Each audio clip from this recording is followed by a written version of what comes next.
To get really good results out of AI, we have to provide it a lot of context and information. So that means we end up sitting there typing out these massive paragraphs into our prompts. But as humans, typing isn't our natural way of communicating, it's actually by speech. For the past 4 months, I haven't really had to type anything. I just speak into my computer, whether it's an email, a message, or an AI prompt. In this video, I'll show you the exact tool that I use and how you can get set up, and why it's different to traditional transcription methods. All I do to use it is press my Control and Windows key on my keyboard, and then I can just speak. Hey, I need to draft a new marketing plan out. I've got an additional $5,000 a month. I'm not sure where I should spend this between Google Ads, paid influencers. Can you do some research based on my company, Harkness AI, and figure out what's best for me? And so that will generate, it will transcribe my text and chuck it in here that I can pass through. So the platform that I've been using is Whisper Flow. I have no relationship with them whatsoever. It's just a tool that I genuinely use. This is not a paid promotional video. And so when you look at the average typing speed of someone, it's around 45 words per minute, compared to that of speaking around 220 words per minute, which is almost 5 times faster. And this is incredibly valuable to get back, especially when I spend so much time writing emails, proposals, and especially AI prompts that require a lot of context. Instead of me trying to type everything down and forgetting bits of information, I can just brain dump everything and I get really, really good results in the end. Another point here is that it's not limited to one device or tool. You can go on to any single application, whether it's in Chrome, whether it's a downloaded version, anywhere there's a text input field. All it's doing is taking that transcription and pasting it in. This can also be done on your mobile phone, whether iPhone or Android, and any of those apps as well. So it's universal. It's super easy to get started. All you need to do is create a free account and then you can download it onto the device of your choice. The free account gives you around 2,000 words per week. One of the cool things here is that there's also zero data retention on that as well. But if you need to upgrade to that $16 a month plan, which is very cheap as well. And so once that's installed, you can pretty much just go and use it. All you need to do is press your Control and Windows key and start typing in any text field and it will do that for you. Hey Jim, I just wanted to reach out and made sure that our product got to you on time and all good. If there are any issues or questions, please let me know. Cheers. And so then it will actually structure that out. It gets the cheers with there as well. It breaks it down because it knows it's in an email. It's not a huge blob of text. And it actually fixed one of the words there that I kind of pronounced incorrectly, I'm pretty sure as well. So again, you train it over time, which is a good starting point. I found the accuracy of the transcriptions really, really good, even for the more common Te Reo Māori words, whereas some of them it will completely miss. And so that's one of the features in it here. If I go over to Dictionary, what I can do is add in any words that it is failing to transcribe, and it will enter it in here, for example.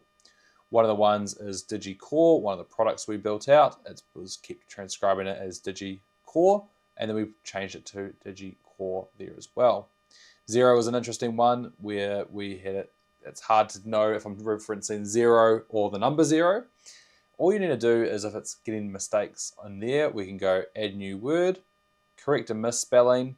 You type in what is it giving there. So if it was the DigiCore one, and then the correct spelling is that there, and we can add that in. And so then it knows going forward that this is the correct way of transcribing that pronunciation that you've used.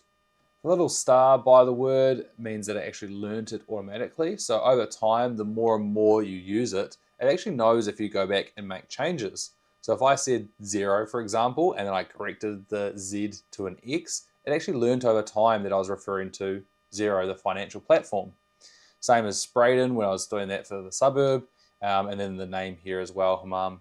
And so it will actually learn things over time the more and more you use it. The other piece here is the snippets. And so what I can do here is have my LinkedIn URL assigned to this, which is my actual LinkedIn URL, and same for my email address. And so if I went back into the email here, what I can do is go my LinkedIn URL. And so because it's just said LinkedIn URL, it pastes that in there as well. Keep the my because I think if I go back onto Whisper, I've just got LinkedIn URL, so it replaces that. And so that means when I'm writing an email, put in any kind of link or long bit of text that I don't want to have to say out loud or memorize, it can do that for me. So that's really cool as well. One of the newer features is transforms, and so that's where you highlight a section of text that you've already generated, or maybe you've already transcribed it through Whisperflow, and you can either polish it, you can prompt engineer if you're talking to AI and you want an optimal prompt, and you can actually create your own versions of these tweaks that it can do. And so if I went back and I went over here and went to my Windows Alt 1, I want you to go polish that, and it's running there.